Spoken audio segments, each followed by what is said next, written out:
Hello, my name is Tim, and this is a video about the Limited Brands Information System Crisis of 2002.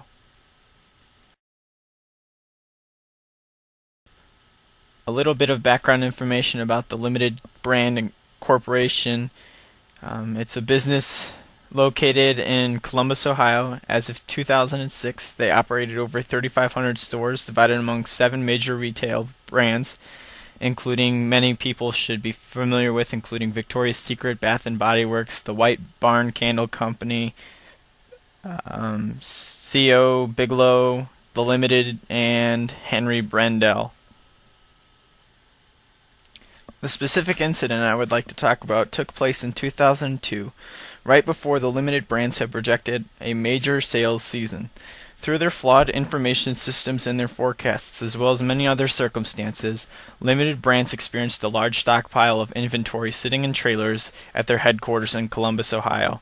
The parking lot at the distribution center was designed to hold only 150 trailers, when during this scenario it held upwards of 400, which later created a major logistics and public relations nightmare. While there is no one specific reason the company experienced this crisis, the main culprit is undoubtedly their numerous cumbersome standalone information systems. Like many other businesses and major retailers, the Limited Brands started off in 1995, a relatively small corporation. Over the years, instead of natural organic growth, the Limited Brands began acquiring smaller like firms, and with them came new and different information systems, which led to an information nightmare from lots of false information, repetitious information, as well as outdated information.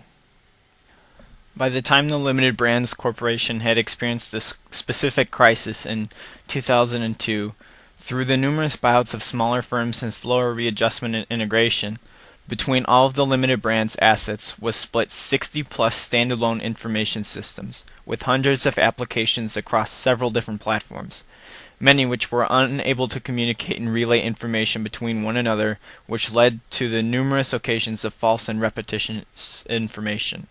Some of the major information systems that could be found throughout the assets included IBM servers, Sun Microsystems servers and operation systems, Hewlett-Packard systems, as well as Tandem systems. Like many other firms, including Nike, the Limited Brands rely on a derivative of the supply chain model, in this case the 3-tier model. On the left of the screen, the little orange boxes represent the supplier's suppliers, which deal in basic components or resources. The yellow boxes represent the Limited Brands' direct suppliers, which acquire resources through their suppliers and create a more advanced component, which they in turn sell to the Limited Brands. The red boxes on the screen represent the Limited Brands, farthest to the left, then to their distribution and vendors. And finally, on the right, to you, the customer. A well thought out and logical information system will be able to provide information at each step in a timely manner. For example, if a customer orders clothing from the Limited online store, they will be able to tell the status of the transaction at any given time.